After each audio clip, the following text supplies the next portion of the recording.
Pai, Senhor, meus irmãos, mais uma vez, nós vamos começar uma caminhada difícil.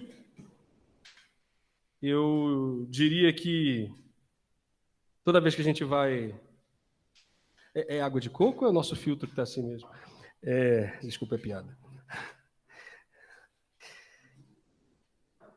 A gente trocou o filtro e aí ficou com bolinhas brancas, mas eu creio que até daqui a pouco isso vai ficar transparente no milagre do Senhor. Aleluia. Sorrisal aqui. Não é sorrisal. Mas nós vamos ler. Nós vamos começar. No domingo passado nós encerramos Hebreus. E foi um descortinar, né? Um desvendar de um livro bíblico tão denso como o livro de Hebreus. E nós foram 2 anos estudando esse livro e seus 13 capítulos, se eu não me engano. E, enfim, agora a gente tem o desafio de começar um novo texto bíblico. E toda vez que a gente parte para esse novo estudo, ok, as mulheres discordarão, mas para nós, homens que não conhecemos, eu diria que é um parto. Mas é você fazer nascer algo novo, criar algo novo. Não que a Bíblia seja nova, mas eu digo na nossa caminhada. E esta é uma carta, e, portanto, a gente já se refere ao tipo de escrito, e eu sei que todos nós estamos familiarizados, né, que o Novo Testamento é composto por diversos tipos de escritos. Os primeiros são evangelhos, ou seja, são histórias contadas, são boas novas contadas a respeito de Jesus. E os evangelhos são de Jesus, não são nem de Marcos, nem de Mateus, nem de Lucas, nem de João, né? Os evangelhos são de Jesus, contados por Mateus, por Marcos, por Lucas, por João, como nos diz a tradição. Mas além de evangelhos, a gente tem histórias contadas, por exemplo, como Atos, né? Que é um livro que também vai contar a história. E aí, continuando, se o evangelho tratava da vida de Cristo, Atos trata ali, aí, ó, né? Faltava um fé para vocês, ó. Agora ela está transparente. Aleluia. E a gente bebe. E os Atos, então, são essa continuidade histórica do que acontece nos primeiros anos da igreja após o arrebatamento de Jesus. E a gente tem outros tipos de escritos ainda no Novo Testamento, que é o tipo de escrito, por exemplo, como Apocalipse, que é uma literatura comum à época, que diz de maneira mimetizada, de maneira subliminar, de maneira não direta, conta e envia mensagens, quase mensagens escondidas, né, dentro do texto. Olha, enfim. E a gente tem o tipo de literatura que é carta. E olha, carta é super comum até nós. Eita, que hoje é dia de visita, eu vou, né? Não estivesse pregando, eu sairia daqui e iria aí abraçá-lo. Sejam bem-vindos. E carta, então, é esse tipo de literatura diferente, mas que se inclui nesses 27 livros que a gente chama de Novo Testamento, alguns dirão Segundo Testamento. E dentro das cartas, a gente tem cartas que são cartas pastorais, e a gente tem cartas que são cartas para igrejas, que são cartas mais gerais. Por exemplo, João, 1º, 2º e 3º, são cartas escritas genericamente para a igreja da Ásia. Pedro, sua primeira carta, sua segunda carta, também escreve assim. E Paulo endereça melhor as suas cartas. Ele faz a carta à igreja de Roma, que é Romanos, carta à igreja na Galácia, que é Gálatas, carta à igreja de Corinto, que são a primeira e segunda carta aos Coríntios, e sim, Filipe, Filipenses, Colosso, Colossenses. Mas a gente tem cartas que são cartas pessoais. E dentro das cartas pessoais, a gente tem três cartas, na verdade seriam 4, mas eu vou usar um comentário que eu li, que chama Filemon, que é uma carta talvez super atual para meditarmos e discutirmos, mas que chama Filemon de bilhete. Né? É um capítulo só, é pequenininha. Mas essa aqui não é uma carta, isso aqui é um bilhetinho que acompanhou, né, para entregar. Mas temos as 3 cartas pastorais, então, 1 Timóteo, 2 Timóteo e Tito, que são cartas endereçadas a 3 pessoas. Então, diferente dos outros textos, essas cartas são cartas pessoais. Então, se imagine lendo a literatura particular de alguém. É Paulo escrevendo para Timóteo. E aí a gente está abrindo a correspondência alheia e vai não só abrir a correspondência alheia, como se alimentar, como se debruçar sobre ela. É isso. E Timóteo, então, é essa carta, primeira carta de Timóteo, é esse tipo de literatura. Então, quando a gente ler aqui esses textos, e ao longo dos próximos domingos, aqueles que estiverem aqui à frente, né, trazendo a meditação à igreja, vão estar comentando sobre esse tipo sobre esse texto, que é um texto escrito de maneira de cunho muito pessoal. É claro, e a tradição da igreja é unânime desde muito cedo, em reconhecer esses escritos como escritura. Por quê? Porque haviam várias correspondências naquela época. Você imagina, a gente não tinha telefone, por óbvio, não tinha internet, mais óbvio ainda, e as informações entre duas pessoas distantes chegavam por carta. Então, carta não é nenhuma novidade, ninguém inventou uma maneira de se comunicar e transformou isso em Bíblia. Não, essa carta, não posso dizer que, não sei se Paulo tinha consciência de que quando estava escrevendo para Timóteo, para Tito, ele tinha consciência de que estava escrevendo algo que a igreja consideraria escritura. Porque se quando lermos a segunda carta dele a Timóteo, e a gente imagina que há aí um período de 10, 15 anos entre uma e outra, ele diz, olha, toda a escritura é devidamente inspirada. E fica a pergunta, ele está falando de si mesmo? Muito provavelmente não. Nós, hoje, olhamos para isso e identificamos assim. Mas muito bem, então essa é uma carta, você está cometendo a inconfidência de abrir a correspondência alheia. Paulo a escreve para Timóteo. E quem é Timóteo? Timóteo é um discípulo de Paulo. E eu fiz questão que os adolescentes ficassem aqui hoje conosco, porque Timóteo é alguém que é cooptado por Paulo, é alguém que é atraído por Paulo, é alguém que é despertado por Paulo ainda muito novo. Alguns chegam a dizer que ele tinha 15 anos nessa época. Mas eu já estou falando demais, deixa eu ler os 2 primeiros versículos que a gente vai ler hoje. Só o 1 e o 2 mesmo. Está vendo, Adriano? Podia ser pior, eu podia ler só o primeiro, mas eu vou ler o primeiro e o segundo. Vê? O Senhor trabalhando. Paulo, o apóstolo de Jesus Cristo, segundo o mandado de Deus, nosso Salvador, e do Senhor Jesus Cristo, esperança nossa. A Timóteo, meu verdadeiro filho na fé, graça, misericórdia e paz da parte de Deus, nosso Pai, e da de Cristo Jesus, nosso Senhor. Quem é Timóteo, o endereçado dessa carta? A gente vai passar pelo texto, mas eu quero dar um pouco mais de arcabouço, um pouco mais de esteio para a gente meditar na carta.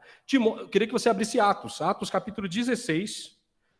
Espero que meus filhos não tenham rasgado, como essa folha está rasgada, mas aqui foi Atos 10 e 11. Acho que eles não curtem aquele pedaço em que Paulo encontrou no caminho, que é o texto de Atos 10, mas enfim, Atos 16 ainda está aqui nesta Bíblia, fiquei preocupado agora. Atos 16, a gente vai ler do 1 ao 5. O que você faz quando você descobre que não tem uma página na sua Bíblia? Eu tô mal agora, é isso. Pior é saber se tem outras assim. Atos 16, 1 a 5, está aqui. Vamos ler. E chegou a Derbe e a Listra, e eis que estava ali um certo discípulo, por nome Timóteo. Olha que legal. Aqui é um certo discípulo. Quando a gente olhou lá, o meu filho amado, né? Como a caminhada conjunta transforma a relação das pessoas. Como você andar com alguém dá proximidade, dá intimidade. Isso acontece no nosso plano humano, isso acontece no nosso plano com Deus. Aleluia. E chegou a Derbe e Listra, e eis que estava ali um certo discípulo, por nome Timóteo, filho de uma judia que era crente, mas de pai grego. Aqui não se diz nem o nome da mãe. Quando você lê a segunda carta, e a gente vai chegar nela em algum momento, a gente vai ter não só o nome da mãe, mas o nome da avó. Né? E olha que legal. Mas, muito bem, aqui dá aqui um pouco do pedigree. Filho de uma judia que era crente, mas de pai grego, do qual, e aqui a importância do texto que estamos lendo, davam bom testemunho os irmãos que estavam em Listra e em Icônio. Olha que lindo, temos um certo discípulo que Paulo desconhecia, que a mãe era judia, que o pai era grego, mas que a igreja dava bom testemunho dele. Paulo quis que este fosse com ele, e tomando-o, o circuncidou por causa dos judeus que estavam naqueles lugares, porque todos sabiam que seu pai era grego. E quando iam passando pelas cidades, lhes entregavam para serem observados os decretos que haviam sido estabelecidos pelos apóstolos e anciãos em Jerusalém, de sorte que as igrejas eram confirmadas na fé e a cada dia cresciam em número. Essa viagem, que os antigos, os estudiosos chamam de segunda viagem missionária de Paulo, ela começa após o concílio de Jerusalém, que aconteceu no capítulo 15. E, portanto, eles, quando saem do concílio, eles saem com algumas orientações desse concílio, do que deveria ser pregado e do que deveria ser anunciado às igrejas nascentes pela Ásia. Às vezes a gente acha que a igreja nasceu na Europa. Hoje, talvez, a gente ache que a igreja tenha nascido na América. Mas a igreja nasceu na Ásia. E ela nasce na Ásia e floresce na África, em Alexandria. Mais especificamente, a gente falou de Orígenes domingo passado, nem sei se foi domingo passado, mas a gente falou de Orígenes, né? E hoje a gente comenta, talvez em algum momento, um pouquinho mais sobre ele. Mas aqui nós estamos na Ásia, Derbe e Listra, e Paulo, passando por aqueles lugares, ele percebe que há um jovem vocacionado, há um jovem que dá bom testemunho, há um adolescente diferente, que a igreja olha para ele e fala assim, esse aqui tem chamado. E Paulo fala assim, opa, preciso preparar esse rapaz. Vem comigo, e nada melhor do que um campo missionário para balizar. Eu estava lendo um comentarista e ele disse que foi feito um anúncio num jornal de Londres que era mais ou menos assim, procuram-se homens destemidos, corajosos, que não tenham medo de perder a vida, que estejam dispostos a passar frio, fome, e paga-se o salário tal. E quem tinha colocado esse aviso era Shackleton, se eu não errar o nome. E esse cara estava fazendo uma expedição ao Ártico. Então ele colocou um anúncio. E muitas pessoas, muitos homens, enfim, não sei, provavelmente mulheres também, se propuseram por mais inusitado, inóspito e difícil que era esse convite. E isso soa para a gente como de uma forma estranha. Mas eu imagino que Paulo, quando vai falar com a mãe de Timóteo, que era Eunice, ele diz para ela assim, olha, eu quero fazer um convite. Eu já sofri prisão, chicote, naufrágio, fui picado por víbora, não tenho certeza de onde eu vou dormir, eu vou, em cada local que eu vou, o Espírito me diz o que vai acontecer, mas eu quero levar seu filho comigo. E aí, Timóteo, está disposto? E aí, Eunice, posso levar? E esse convite não deveria nos parecer estranho. Porque o convite para a caminhada cristã é esse tipo de convite, nada mais distante do convite da caminhada cristã, do venha ser feliz, do venha enriquecer, do venha ter sucesso. Desculpa, não é esse o convite. E Timóteo está sendo convidado para uma viagem missionária, para a qual tenho certeza que o coração dele ardia, embora soubesse de tudo aquilo, embora antevesse, embora imaginasse, parte, não vou chamar de tudo, mas tudo aquilo que ia acontecer. E muito bem, esse jovem não só viaja com Paulo, é discipulado por Paulo, caminha com Paulo na primeira carta aos Coríntios. Talvez eu não vá me lembrar o capítulo, eu acho que é 6.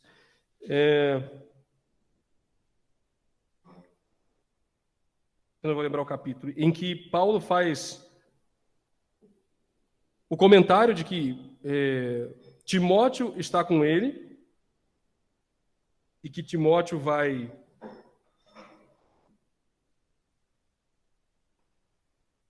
está acompanhando, é companheiro dele dessa viagem e vai abençoá-lo de alguma forma. Na segunda carta aos Coríntios, Timóteo é coautor com Paulo. Se você abrir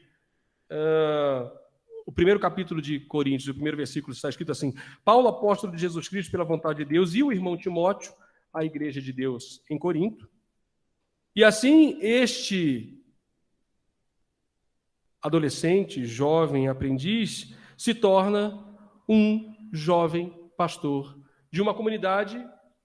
Não falamos ainda. Alguém sabe qual é o lugar que Timóteo pastoreava? Alguém lembra? Uma igreja chamada Éfeso. E Éfeso foi uma igreja fundada pelo próprio Paulo. Agora, você imagina você suceder o pastor Paulo na direção da igreja. Que desafio. Por isso, tantas vezes na carta, Paulo recomenda: olha, ninguém despreze o dom que há em ti. Não sou eu que estou aí, mas é você. Mas você recebeu o dom por imposição de mãos. Você é chamado para estar aí. E Timóteo é esse jovem discípulo que passa a pastorear uma das comunidades em quem Paulo confia profundamente e é o endereçado dessa carta. Nós já sabemos quem escreveu, não precisamos falar muito de Paulo, imagino que os irmãos estejam muito familiarizados com quem é Paulo, familiarizados agora com Timóteo, com o tipo de literatura que a gente vai ler, e aí eu passo a gente conversar sobre o primeiro e o segundo versículo. E aí a gente vai pontuar algumas diferenças. Lembra, a gente está falando de uma correspondência pessoal, e qual é a aplicação disso na nossa vida prática. Paulo, apóstolo de Jesus Cristo, segundo o mandado de Deus, nosso Salvador, e do Senhor Jesus Cristo, esperança nossa. Paulo, apóstolo de Jesus Cristo. Apóstolo hoje, para a gente, tem um significado de título, né? Como se fosse quase um cargo. Mas o significado, e creio que também a maioria saiba, é de comissionado, é de enviado. Paulo enviado por Jesus Cristo. E é interessante a maneira, eu não detalhei tanto Paulo, né? Se Paulo, quando escreve as cartas de Corinto, escreve a carta aos Gálatas, escreve a carta aos Romanos, ele está ali no labor, talvez na época mais profícua de seu ministério, né, viajando, escrevendo, quando ele escreve as cartas a Timóteo, ele já está chegando perto da velhice. Na segunda carta que ele escreve a Timóteo, que ele cita, né, na verdade que ele escreve, aquele texto que diz: olha, combati o bom combate, guardei a carreira, né, guardei a fé, né, terminei a carreira e guardei a fé. Ou seja, ele tem o sentido de que a vida dele está terminando. Então, estamos diante de alguém que está olha para Timóteo como sucessor, continuador naquilo que ele pregou, naquilo que ele ministrou. Então, se antes, e vamos fazer esse exercício, eu queria que você abrisse a carta de 1 Coríntios, no capítulo 1, no versículo 1, diz assim: Paulo, chamado apóstolo de Jesus Cristo pela vontade de Deus. Não, a gente vai ler todos. A gente vai ler primeiro, vai ler o segundo, todos primeiro capítulo e primeiro versículo, só para ver as aberturas das cartas. E Gálatas também. Isso. Paulo, chamado apóstolo de Jesus Cristo pela vontade de Deus, e o irmão Sóstenes. Percebam que está entre parênteses, porque não é ele chamando a si mesmo. Paulo, chamado apóstolo de Jesus Cristo pela vontade de Deus. Perceba a diferença quando ele escreve no primeiro capítulo, no primeiro versículo de Timóteo: Paulo, apóstolo de Jesus Cristo segundo o mandado de Deus. Aqui é como se ele tivesse ainda constrangido diante da igreja pelo chamado. Por quê? Porque ele tinha sido perseguidor da igreja, espancador da igreja. Ele mesmo diz isso na segunda carta a Timóteo. Mas aqui, no fim da vida, ele já superou essa questão. Ele falou assim: não, eu sou chamado por Deus mesmo. Se você pega o primeiro capítulo da segunda carta de Paulo à igreja de Corinto, e o primeiro versículo, de novo, Paulo, apóstolo de Jesus Cristo. Percebam que a maturidade chega pela vontade de Deus, e o irmão Timóteo. Na primeira ele escreve com Sóstenes, na segunda ele está escrevendo com Timóteo. Se nós formos a Gálatas,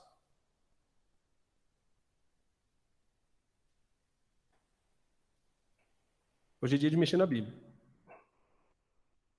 Paulo, apóstolo, olha que interessante. Ah, você não botou ainda, né? Gálatas 1:1.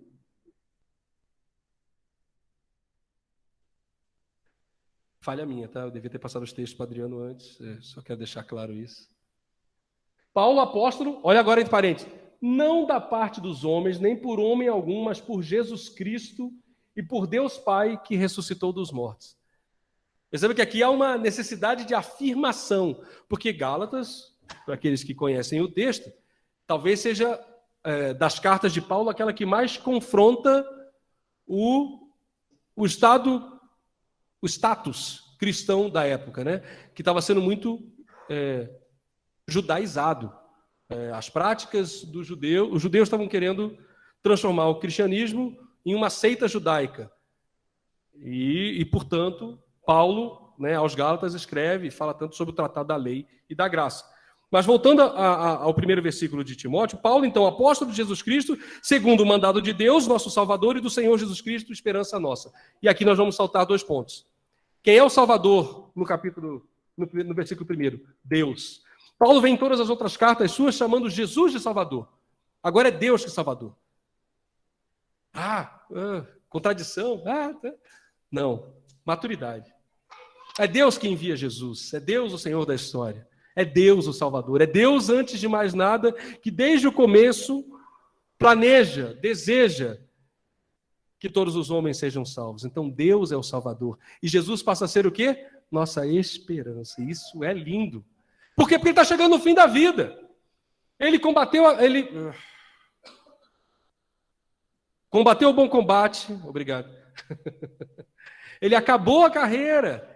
Ele está guardando a fé, mas ele tem esperança em Jesus. Imagino que nós, de olhar aqui, talvez ainda não conseguimos nos familiarizar com esse estado de espírito de Paulo. A gente ainda acredita ter muitos anos a fio. Mas eu te convido a perceber esse olhar de Paulo para a vida, de alguém que passou por tanta coisa, que viveu tanta coisa, e que ao escrever uma correspondência pessoal para um filho querido, para alguém que ele discipulou, ele diz, olha, eu sou enviado por Jesus Cristo, sabe? Eu sou enviado por Deus, que é o nosso Salvador, e por Jesus, que é nossa esperança, nossa, minha e tua, Timóteo. Porque senão, tudo que a gente fez não serviu de nada. Mas Jesus é a nossa esperança. E, citando Paulo de novo em Coríntios, se esperarmos em Cristo apenas para essa vida, somos os mais miseráveis dos homens. Não, Cristo não é apenas para essa vida. Ele é nossa esperança, Timóteo. E agora aqui, que o meu corpo está sendo oferecido em sacrifício, derramado como libação, outra figura que ele vai usar no livro de Timóteo, ou seja, como oferta. E eu não sei se vocês sabem o que é libação, o que ele quis dizer com isso, Paulo. Mas libação era o momento do sacrifício em que você, depois do sacrifício, lavava o altar. Então você derramava, às vezes era vinho, às vezes um azeite, como se fosse para lavar a chapa, lavar o altar. Quem é que tinha sido o sacrifício que tinha sido derramado no altar? Jesus. E Paulo usa uma figura judaica para dizer, olha, agora eu sou libação. Eu estou sendo derramado pós-sacrifício. Para quê? Para deixar esse altar purificado. Mas a gente está preocupado em ter, em conquistar, em acumular. E o Evangelho é sobre dar.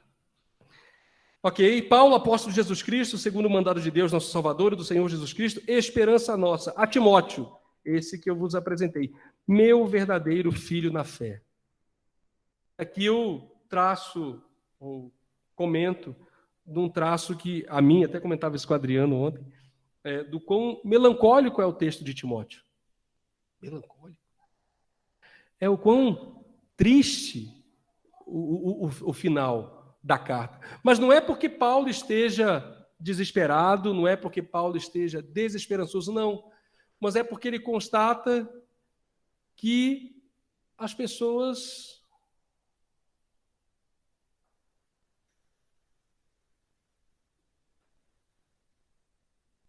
escolhem seguir o presente século.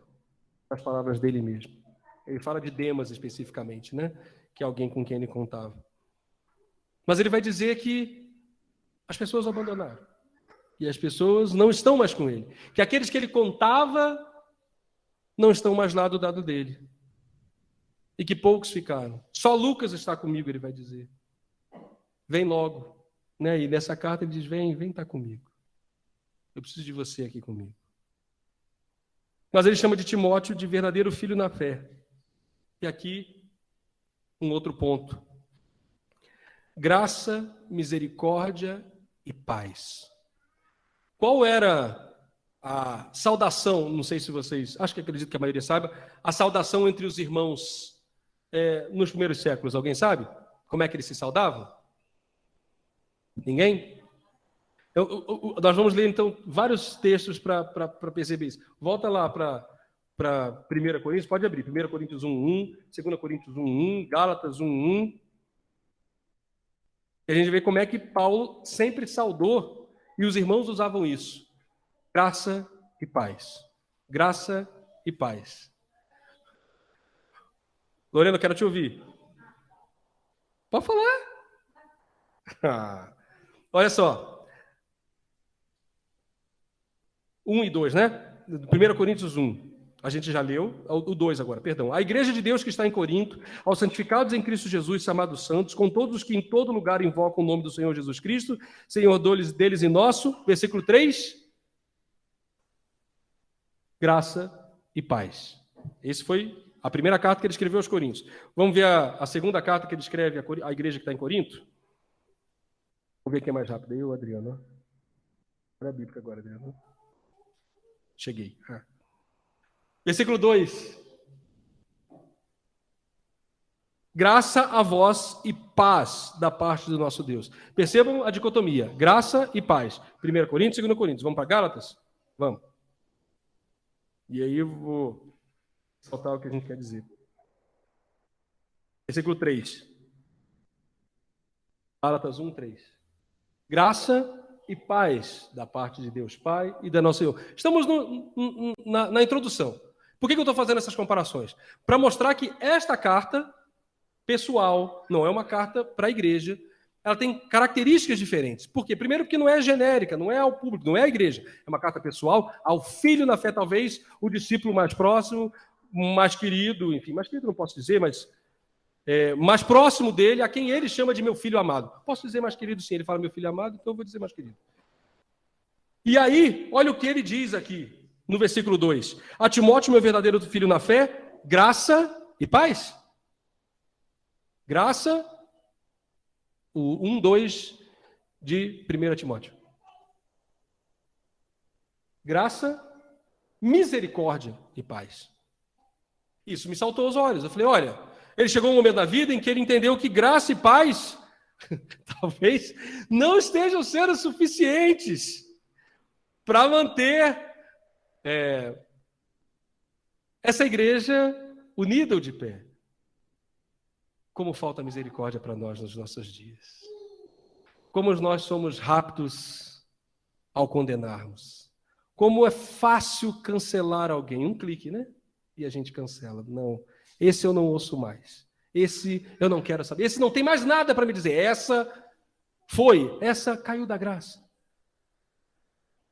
Mas Paulo, diante da sua maturidade pastoral, finalizando a sua vida, ele olha e fala assim, Timóteo, a você, meu filho amado, a quem eu desejo e vou instruir muitas coisas nos próximos capítulos e versículos, a quem eu vou sugerir, recomendar, te desejo misericórdia. Sem misericórdia, a igreja não permanece coesa. Porque o que é graça? Todos nós sabemos o que é graça. É o favor imerecido. É receber algo que a gente não deveria. É um presente. E o que é misericórdia? A gente confunde os termos, né? Mas o que é misericórdia? É não receber o que a gente merecia. Alguém te traiu? O que ele merece? Traição de volta. Alguém te bateu? O que ele merece? Pancada de volta. Alguém te ofendeu? O que ele merece? ofensa de volta. E o que é a misericórdia? É não fazer assim. É não tratar aos outros como eles merecem. Ele merecia. Mas você não só tem graça, como você tem misericórdia. O significado de misericórdia, ou melhor, a etimologia da palavra misericórdia é misericórdia. Miser de miséria, córdia de coração. É colocar o seu coração na miséria do outro, entender o que o outro doeu, fez, sofreu, e não retribuir. Graça e paz para Corinto, na primeira carta, na segunda, para Gálatas, para outras que podíamos ler. Timóteo, graça, paz e misericórdia. Não sei se vocês conseguem perceber o quanto a nossa comunidade, nossa espiritualidade, nossa expressão de fé do século XXI carece de misericórdia. Quanto tempo alguns dos nossos mestres, dos nossos líderes, têm passado para não exercer misericórdia com o outro? Antes, para julgar o outro, para apontar as falhas. O que Paulo tem a dizer para esses? Graça, misericórdia e paz. Graça para você, de bom grado, receber o que você não merece. Misericórdia para que você trate os outros não como eles merecem. E paz para você poder habitar e viver em comunhão. É isso que Paulo deseja para esse discípulo, para esse verdadeiro filho na fé. E ele deseja isso tudo da parte de Cristo Jesus, que é a esperança e que é o nosso Senhor. Pronto. A teologia de Paulo, não é a cristologia, mas as bases daquilo que ele vai escrever estão postas. Ele, o apóstolo enviado por Deus, chamado pelo Deus Salvador, cuja esperança está em Cristo, deseja, ou escreve essa carta, ao filho querido dele, a Timóteo, desejando graça, misericórdia e paz. Nós estamos nesse domingo que antecede a terça de carnaval. E nessa pouca misericórdia, que não é novidade na igreja, nem um pouco, e que ao longo de 2000 anos essa semente vem sendo plantada, germinada, colhida, replantada, novamente semeada, causou divisões, dissensões.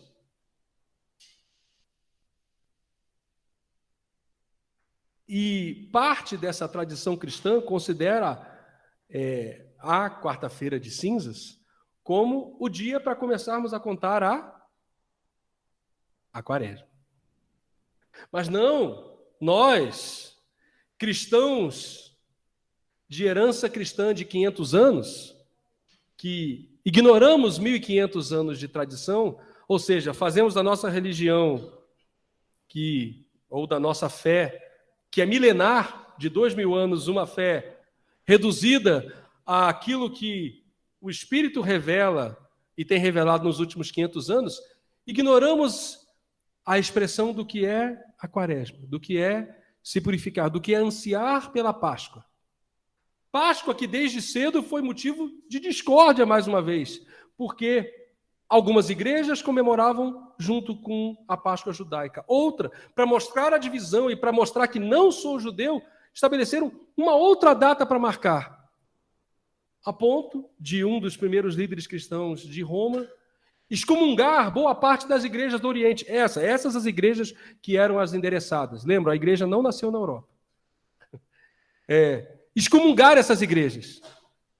Mas não, vocês estão comemorando a Páscoa na data errada.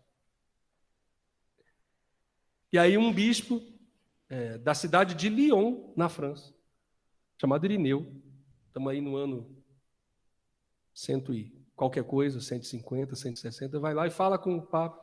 Fala, olha, deixa eles celebrarem no dia deles, nós celebramos no nosso dia. O importante é a quem estamos celebrando. Que palavra conciliadora, né? Como precisamos ouvir que o Senhor levante vozes como Irineu nos nossos dias. Eu confesso que quanto mais eu leio sobre esse bispo, mais apaixonado eu fico por ele. Ele é alguém que tinha nascido na Ásia, que convive em Roma, mas é deslocado para assumir essa igreja em Lyon. E aí, talvez por ter tido a vivência dos 3 lugares, ele consegue ter esse olhar conciliador. Coisa que nós, sectários, arroubados da nossa arrogância, né? Amarrados na nossa arrogância, não, a verdade é essa. Mas por que eu estou citando a questão da Páscoa? Porque a gente começa com a gente fala, não, esse povo aí que tem 2.000 anos de história, não sabe o que é. Não, quaresma está errado, a gente não sabe fazer quaresma. Ah, tá, você não vai fazer quaresma, você vai fazer o quê? Você não vai fazer a quaresma, você vai fazer o quê? Não vai fazer nada. Que é o que a gente faz, a gente não faz nada. A gente não separa os 40 dias, a gente não separa dia nenhum. E eu sei que o Gustavo já está rindo, olhando para mim, porque ele já sabe onde eu vou chegar. E é lá mesmo. E aí a gente vai ter os outros que vão dizer, não, você devia estar guardando o sábado, e você não guarda o sábado. E ele fala, não, na minha liberdade, na minha espiritualidade, eu não guardo o sábado. Aí você guarda o quê? E aí é legal, né? E aí a gente fala assim, não, mas aí pode ser pior, quer ver? Porque aí veio um pessoal e disse que não eram a tradição de 2.000 anos. Não, não é a tradição dos 500 anos, porque agora nós temos a experiência com o Espírito Santo, e agora a igreja tem 100 anos, porque a igreja começa no Pentecoste, não no Pentecoste de 2.000 anos atrás, mas no Pentecoste nosso, na Rua Azusa. E a partir de lá, toda a interpretação e toda a multiplicação, e toda a fé. Uau! Não, 2.000 anos? Não, 500 anos? Não. A teologia agora é pentecostal. E eu não vou nem avançar, porque a gente poderia ir para alguns que vão dizer que a teologia tem 15 anos, e aí que é um outro tipo de teologia ainda, e quem sou eu para falar disso? Mas a gente ignora esses princípios, a gente não tem misericórdia. A gente não consegue viver em paz. A gente visitou um museu, né, querida? Chamado Museu da Reforma. E um cartão, eu já até comentei isso com alguns aqui, um cartão como se fosse uma anedota, um olhar de nós cristãos para nós mesmos, dizia o seguinte: 2.000 anos de cristianismo, né? Como se fosse uma comemoração. E aí era um anjo que estava reportando a Deus aquilo que ele estava vendo. E o que ele estava vendo nesses 2.000 anos de cristianismo? E aí o anjo escreve como mostrando para Deus: divisão, divisão, divisão.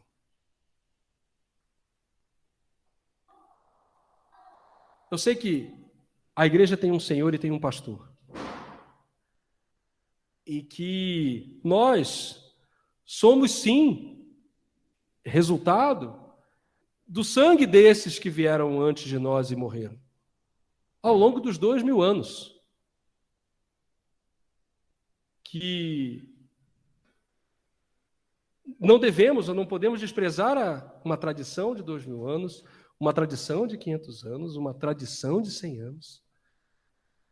Mas o convite a olhar essa carta é entender que é uma carta, uma correspondência pessoal de um homem que está se enxergando nos limites da sua vida, a um seu discípulo, filho querido na fé, que é encarregado de pastorear uma igreja em Éfeso, da qual ele, Paulo, tinha sido pastor. Nós vamos ler temas muito difíceis nos próximos domingos.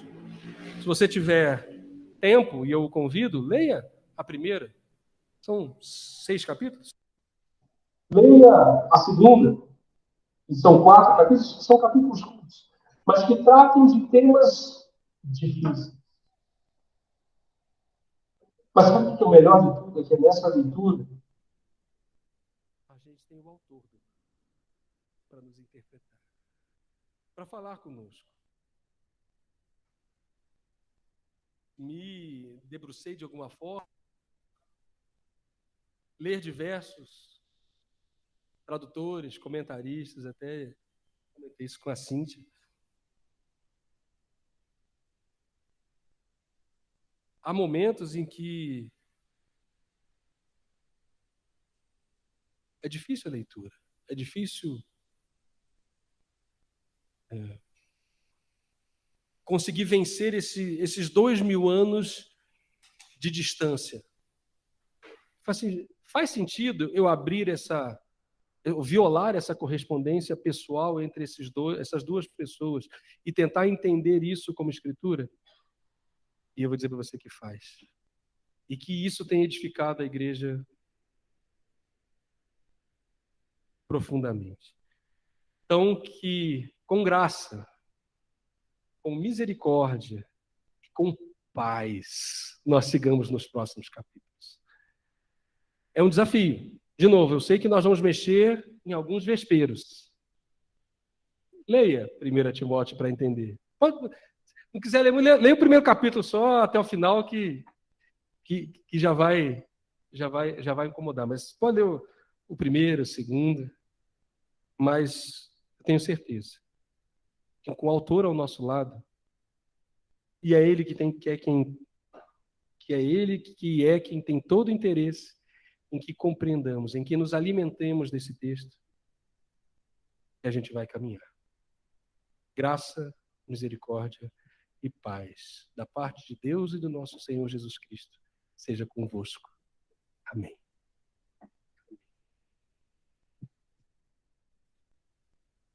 Eu vou orar e aí você canta. Senhor, obrigado. Obrigado pelo desafio que o Senhor coloca nas nossas mãos. De mais de 2000 anos depois, nos reunirmos como tua comunidade, como teu corpo, como tua igreja, e abrirmos os nossos corações e mentes ao que a tua palavra diz. Tira toda a barreira externa e interna. Todo preconceito formado por nossas convicções, pseudo-saberes, falsas convicções. Que teu Espírito Santo tenha liberdade de demolir esses castelos que construímos e construir em nós um coração de carne, em que a tua graça, que a tua misericórdia, que a tua paz possam habitar. Que diante, Senhor, do teu texto, da Escritura Sagrada, nós tenhamos reverência. Que diante